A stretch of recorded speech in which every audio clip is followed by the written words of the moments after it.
তুই বাড়িতে উঠানোর পর থেকে বড় বিপদে পড়ে গেছি। সারা গ্রাম থেকে তোর খালি বিয়ার প্রস্তাব আইতাছে। আর তোর বড় মামু যার মাইয়ার লেগে আগে বিয়ার কথা কইতে গেলে কইতো যারা দুবাই গিয়া কামলা খাটে তাগুলোকে মাইয়ার বিয়া না। আর এখন আজ সকালে ফোন দিয়া কি যে মাখা মাখা কথা কইছে আমার লগে। তুমি এক কাম করো, সব দিনে না করে দাও, বিয়ে শাদীর ব্যাপারে কোনো কথাবার্তা করার দরকার নেই। সিরিজ যে কি উঠে যত্ন নিতেছে ঠিক মতো? হ বাবা, ঠিকঠাক মতো খাওয়ান দাওয়ান দিতেছে, কোনো সমস্যা না। তুমি যাই গো মা, ওর দেখতে জানি কেমন। এটা তুই কি কইলি? উঠ দেখতে জানি কেমন মানে? হ্যাঁ, আমার ঘর নবী পাক সাল্লাল্লাহু আলাইহি সাল্লাম এই উঠে চলে বেড়াইতেন, উঠের মাংসও খাইতেন। আর কোরবানির পশু নিয়ে এরকম মন্তব্য করা ঠিক না। যা সর, তবা কর। হ্যাঁ, তবা কর। তবা বাবা, এইবার মেম্বারের দিন শেষ, এইবার গ্রামে আমরা সবচেয়ে বড় কোরবানি দিতেছি, তাই না রে বাবা? কি কইলাম মা, এই গ্রামে পুরো ইউনিয়নের মধ্যে সবচেয়ে বড় কোরবানি দিতেছি আমরা।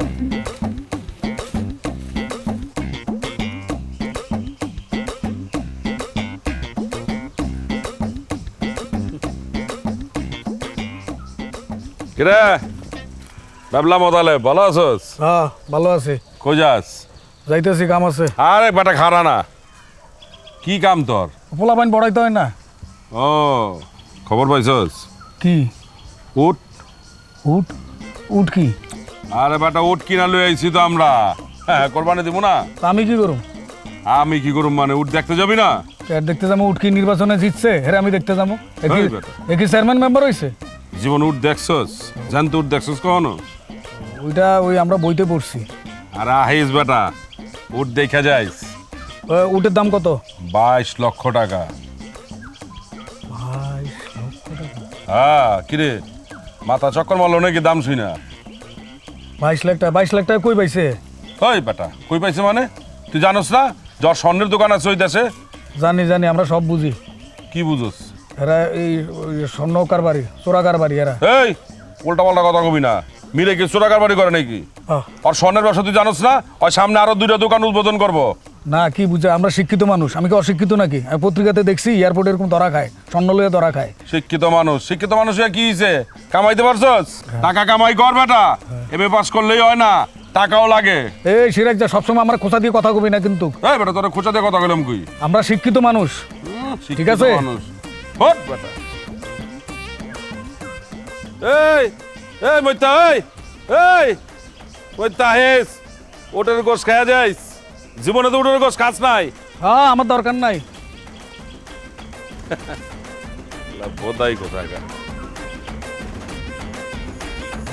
ওরে ভাই কথা বুঝেন না কেন? আপনার তো আমি বললামই ঈদের আগের দিন রাত্রেবেলা আপনার কাছে পৌঁছায় যাইব। এই যে ভাই কইলাম তো আপনি টাকাও পাওয়া যাবেন, সমস্যা না, আপনি তো চিন্তা করেন না তো। এই যে ভাই আপনি না বেশি কথা কইতেছেন, বেশি বুঝেন আপনি। হ্যাঁ রাখেন, আপনি ফোনটা রাখেন। আপনার আমি কইছি ঈদের আগের দিন রাত্রেবেলা আপনার কাছে পৌঁছা যাইব, টাকাও পাওয়া যাবেন আপনি। এই আস্তে। আপনি দেখি উঠ নিয়ে আইসা পুরো এলাকা লটায় ফেললেন। কেন তোমার ভালো লাগতেছে না? উঠটা কিন্তু আমি তোমার লেগে আনছি। আমার জন্য? হ্যাঁ, তাহলে তো কি, তোমার বাপে তো আমার বিশ্বাস করতেছে না, এর লেগে তোমার বাপরে আমার সামর্থ্যটা একটু দেখাই দিলাম আর কি।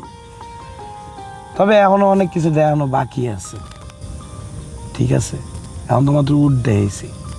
শোনো শারমিন, আমি তোমার অনেক ভালোবাসি। আমি তোমার লেগে আরো অনেক কিছু করতে পারি। আমি আমার জানটাও দিয়ে দিতে পারি। আর এটা তো সামান্য একটা উঠ, বুঝো নি?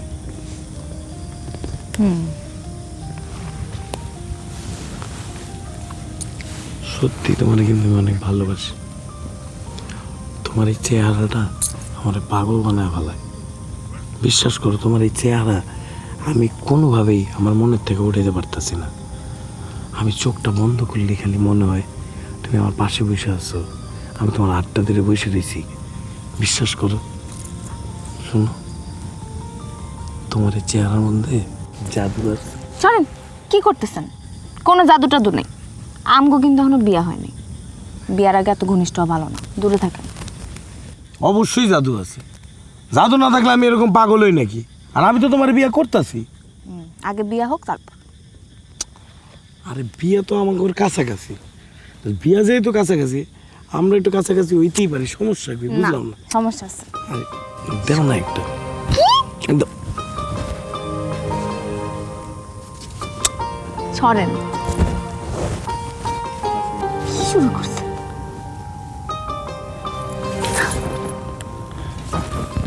মীর সমস্যা হয়ে গেছে। তার বিয়া সমস্যা হয়ে গেছে। এটা সমস্যা করার কোনো সময় হলো? আপনি মিয়া আসলে না কোনো মানুষ হবেন না, আপনি একটা আস্থা বলদই থাকবেন, সময় সময় বুঝেন না, কাণ্ড জ্ঞান নেই।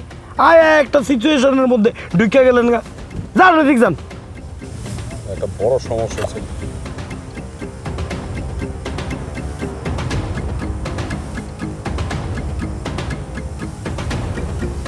মনে হয় আসলেই কোনো বড় সমস্যা হয়েছে। আর সমস্যা হয়নি।